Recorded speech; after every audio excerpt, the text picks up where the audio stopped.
আপনি কি চোর নাকি? না, চোর কেন? এই যে ওয়াল টপকায় আসলেন। ওর সংক্ষেপে চলে আসলাম। সংক্ষেপে আসলেন মানে? আপনার বাসা কোথায়? আমার বাসা ওই আপনাদের বাসার পেছনের বাসা, ওখানকার একটা ফ্ল্যাটেই থাকি। আচ্ছা, মানে এখানে আসতে হলে আমাকে অনেক দূর ঘুরে আসতে হয়, সংক্ষেপে চলে আসলাম। বাবা, ভালো, গুড, ভেরি গুড। আচ্ছা শোনেন, আপনাকে আমি চিনি, অনেকদিন থেকেই চিনি, দেখছিও।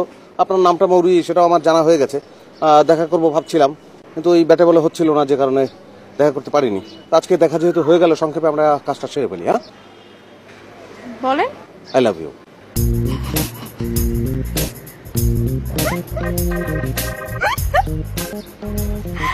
আচ্ছা,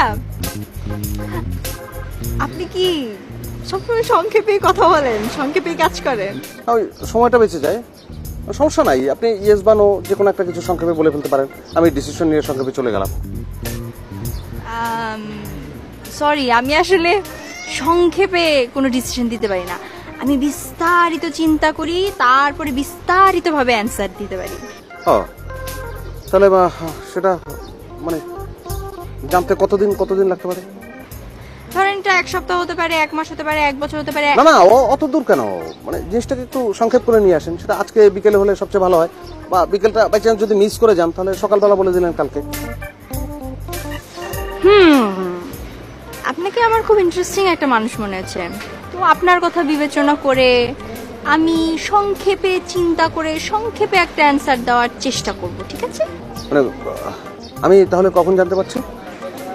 কখন? কালকে সকালে। ওকে ওকে। দাদা রে, আদা পড়া হিগাও তুমি। তুমি কোন গাছের বান্দর আমি জানি না, কলা দেহে তোমার নামাই আনছি না।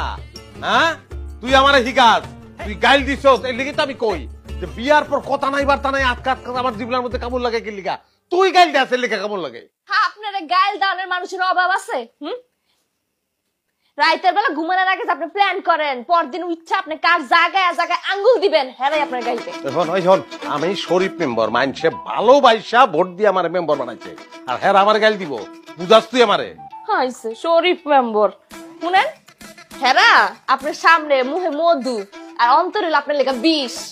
লিগে মাইনসে কয় ঘরের ইন্দ্রিয় যখন বেড়া কাটে তখন আর উপায় থাকে না। তো 7 জন্মের কপাল যা আমার ঘরে তুই আইছস, আমার ঘরে। আহি নাই কোন জোর করে লই আইছেন? লইয়া না আইলে কই যেতি তুই? জালমুড়িওয়ালা রাজ্জাকের কাছে? ঘরে চাল নাই, হুইয়া চান বইয়া চান দেখতি? হ্যাঁ, ফকিন্নি বাপ দা, হ্যাঁ বড় লোকের বেটি। খবরদার করতেছে, ফকিন্নি কইবেন না। তেজ কত, চোট কত, ছাল নাই কুত্তার বাগারাজ দাম, ঘরে নাই দানা পানি করে হামতাম। আচ্ছা, আর আপনি যে রিলিফের গম চুরি করছেন এগুলো আমি জানি না মনে করছেন? ব্যক্তি জানে। তোমার চোর কইলি? কইলাম। কি কইছিস তুই? আমার চোর কইছিস? চোর কইছি। চোর কইলি তুই আমার? কইছি। বুঝিস কিন্তু বুঝাই কইছি। চোরের ঘর করার তোর দরকার নাই, তোর তালাক দিলাম। 1 তালাক বাইরে তুই। তালাক? কতদিন পর দেখা। তুই এইখানে? আরে আমি এখানে বাসা নিয়েছি নতুন। তুই এখানে বাসায় এসে আমাকে বলবি না? তুই এখানে থাকিস? হ্যাঁ, আমার বাসা তুই কাছে। তুই আগে বলবি না আমাকে? উফ, তুই আমাকে ফোন করবি না একটা? কতদিন পর দেখা হলো। কতদিন পর দেখা। যাই হোক, আচ্ছা, তোর সাথে পরিচয় করে দিই। আমার হাজবেন্ড। আসসালামু আলাইকুম। ঈদ মুবারক। ঈদ মুবারক। ঈদ মুবারক। যেভাবে কোলাকুলি করতেছিলেন আমার তো মনে হচ্ছে কি ঈদের দিন। ও ভাইয়া, আমার জন্য তো এটা ঈদ। ও মনে করেন যে কতদিন পর দেখা ওর সাথে। আচ্ছা শোন, তুই আয় আমাদের বাসায় একদিন, আমরা একসাথে লাঞ্চ করে আমি তোর জন্য রান্না করবো। আমি তো অবশ্যই যাব। তোর বাসা আর আমি যাব না ভাইয়া? যাব কিন্তু। আচ্ছা, অবশ্যই যাব। ঠিক আছে, ভালো থাকবেন। ব্যাগটা সামলাইতে গিয়ে সরি।